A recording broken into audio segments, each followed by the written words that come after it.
నమస్తే, welcome to I dream. మనతో పాటు ఉన్నారు ప్రముఖ ఆయుర్వేద వైద్య నిపుణులు డాక్టర్ చిట్టిబొట్ల మధుసూదన్ శర్మ గారు. వారితో మాట్లాడతాం. నమస్తే సార్. నమస్తే సార్, థైరాయిడ్ ఉన్న వాళ్ళు చాలామంది క్యాబేజ్ కానీ క్యాలీఫ్లవర్ కానీ సోయా ఇలాంటి పదార్థాలు తీసుకోకూడదు అనేసి అంటూ ఉంటారు. అది డాక్టర్లు చెప్పారా లేకపోతే ఎవరైనా తెలిసిన వాళ్ళు చెప్పారా అన్నది పక్కన పెడితే థైరాయిడ్తో బాధపడుతున్న వాళ్ళు అసలు వీటిని దూరంగా పెట్టేస్తూ ఉంటారు. అసలు వాళ్ళ డైలీ దీంట్లో అసలు తీసుకోరు.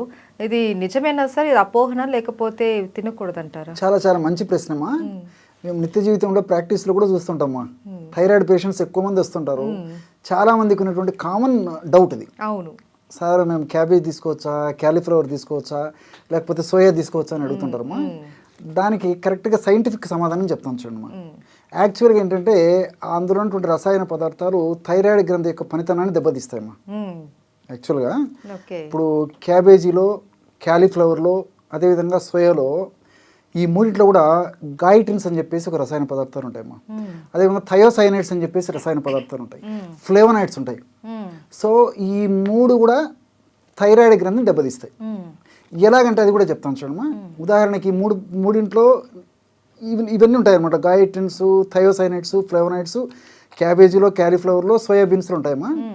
ఎలాగంటే ఇప్పుడు ఈ గాయిట్రిన్స్ అనేటువంటి పదార్థాలు అందులో ఉన్నాయి కాబట్టి వెజిటబుల్స్లో అదేం చేస్తుందంటేమ్మా, మనం తీసుకున్నటువంటి ఆహారం ఉన్నటువంటి కానీ సపరేట్గా తీసుకున్నటువంటి ఐడిన్ని థైరాయిడ్ గ్రంథి దగ్గరికి పోకుండా అడ్డుపడుతుందమ్మా. సో ఐడిన్ తక్కువైనప్పుడు థైరాయిడ్ ప్రాబ్లం వస్తూ ఉంటుంది. సో థైరాయిడ్ గ్రంథికి చేరకుండా ఇది అడ్డుపడుతుంటుంది. దానివల్ల ఇది వద్దని చెప్తుంటారమ్మా సర్వసాధారణంగా. రెండవది ఏంటంటే ఈ థయోసైనైడ్స్ అనేటువంటి పదార్థాలు ఉన్నాయమ్మా, కెమికల్స్. ఈ థయోసైనైడ్స్ అనేటువంటి పదార్థాలు ఏం చేస్తాయంటేమా, టీఎస్హెచ్ అనేటువంటి హార్మోన్ని థైరాయిడ్ గ్రంథికి చేరకుండా అడ్డుకుంటాయి. ఈ టీఎస్హెచ్ అనేటువంటి హార్మోను బ్రెయిన్లో రిలీజ్ అవుతుంటుందమ్మా. థైరాయిడ్ స్టిమ్యులేటింగ్ హార్మోన్ ఈ బ్రెయిన్లో రిలీజ్ అయ్యి అది ఈ యొక్క థైరాయిడ్ గ్రంథిని స్టిమ్యులేట్ చేస్తుంది. అప్పుడు థైరాయిడ్ హార్మోన్స్ ఉత్పత్తి అవుతాయి అన్నమాట. అక్కడ మెదడులో ఏమో టీఎస్హెచ్ ఉత్పత్తి అవుతుంది, కానీ ఈ థయోసైనైడ్స్ అనేటువంటి పదార్థాలు ఏం చేస్తాయంటే ఆ ఉత్పత్తి అయినటువంటి ఆ టీఎస్హెచ్ని ఇక థైరాయిడ్ గ్రంథికి చేరకుండా అడ్డుకుంటాయమ్మా. సో దానివల్ల థైరాయిడ్ గ్రంథి పనిచేయదు. మూడవది వచ్చేసి ఫ్లేవనాయిడ్స్. ఈ యొక్క ఫ్లేవనాయిడ్స్ యొక్క గుణం ఏంటంటేమా, ఈ మూడు పదార్థాలు చెప్పాను కదమ్మా, ఈ క్యాబేజీ, క్యాలీఫ్లవర్, సోయాబీన్స్ ఉన్నటువంటి ఈ ఫ్లేవనాయిడ్స్ ఏం చేస్తాయంటే ఆ థైరాయిడ్ గ్రంథి నుంచి హార్మోన్ ఉత్పత్తి కాకుండా అడ్డుపడతాయమ్మా. సో దీనివల్ల వాడకూడదు అని చెప్తారమ్మా, కానీ వాడొచ్చమ్మా. ఎలా సార్? వీటి వల్ల అది థైరాయిడ్ గ్రంథి పనితీరే మారిపోతుంది కదా మరి. ఇది క్వశ్చన్ అమ్మా, ఇక్కడ లాజిక్. సో వీటిలో ఏమైతుందంటమ్మా, పచ్చిగా ఉన్నప్పుడే ఇవి చాలా ప్రధాన పాత్ర వహిస్తాయి. పచ్చివి తినకూడదమ్మా. ఓకే. సో ఎప్పుడైతే మనం ఆహారాన్ని వండుతామో ఉడకబెట్టినప్పుడు ఈ గాయిట్రిన్స్ నశించిపోతాయి చాలా వరకు. తర్వాత ఇంతకుముందు చెప్పినట్లు మిగతా రెండు పదార్థాలు కూడా నశించిపోతాయి. కాబట్టి మితంగా తీసుకోవడం వల్ల ఎలాంటి ఇబ్బంది ఉండదమ్మా. అది వండి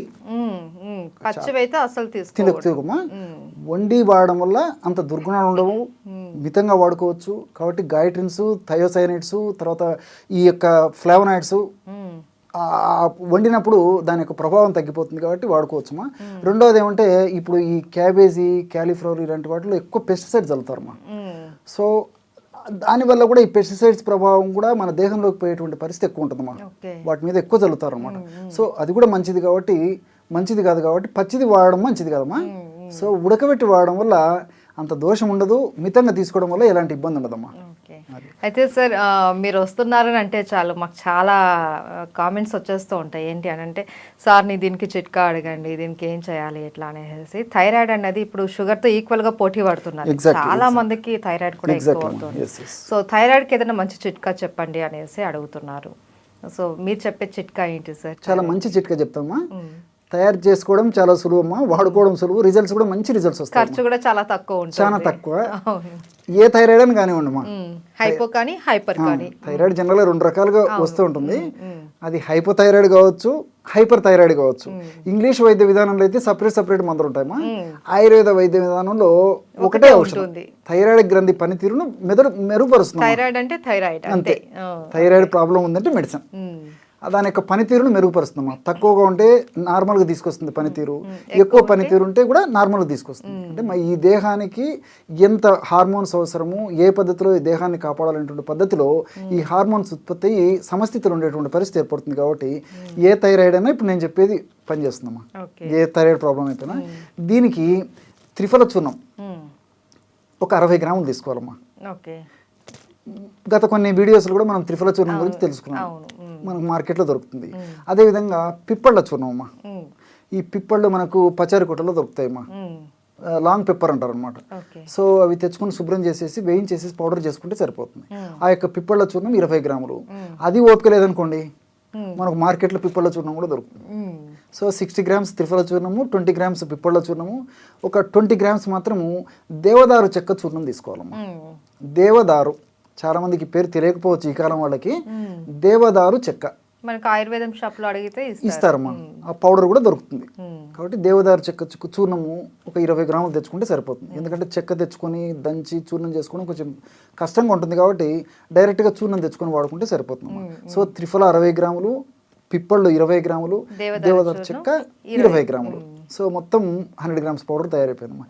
అంత బాగా కలిపేసి ఒక గాజు సీసాలో నిల్వ ఉంచుకొని రోజు ఉదయం పరిగెడపను ఒక్కసారి, లేకపోతే ఆహారానికి ఒక అరగంట ముందు తీసుకోవచ్చమ్మా. అట్లే సాయంత్రం 5 నుంచి 7 గంటల మధ్యలో కానీ, లేకపోతే ఆహారానికి ఒక అరగంట ముందు కానీ తీసుకోవచ్చమ్మా. ఒక 1/2 టీ స్పూన్ పౌడర్ అమ్మా, అంటే ఇంచుమించు ఒక 2.5 గ్రామ్స్ ఒక ప్లేట్లో వేసేసుకొని తగినంత స్వచ్ఛమైనటువంటి తేనె కలిపేసి, ఒకవేళ షుగర్ వ్యాధిగ్రస్తులు లేనటువంటి వాళ్ళైతే అలాగే నీళ్ళతో కలుపుకొని వాడుకోవచ్చుమా. అట్లా షుగర్ లేనటువంటి వాళ్ళైతే స్వచ్ఛమైనటువంటి తేనె కలిపేసేసి సేవించాలమ్మా. ఈ విధంగా ఉదయం ఒక్కసారి, రాత్రి ఒకసారి క్రమం తప్పకుండా సేవించడం వల్ల అది హైపోథైరాయిడ్ కానివ్వండి, హైపర్ థైరాయిడ్ కానివ్వండి, ఏ థైరాయిడ్ అయినా ఆ థైరాయిడ్ సమస్యను చక్కదిద్దేందుకు ఇప్పుడు నేను చెప్పినటువంటి ఔషధం చాలా చక్కగా ఉపయోగపడుతుంది. ఓకే, సో ఈరోజు మాకు మంచి చిట్కాతో పాటు చాలా మందికి ఉన్న సందేహం, ఈ క్యాబేజ్, క్యాలీఫ్లవర్, సోయా వాడచ్చా, వాడకూడదా, వాడితే ఎలా వాడాలి అన్న దాని గురించి కూడా మాకు చాలా చక్కగా తెలియజేశారు sir. Thank you so much.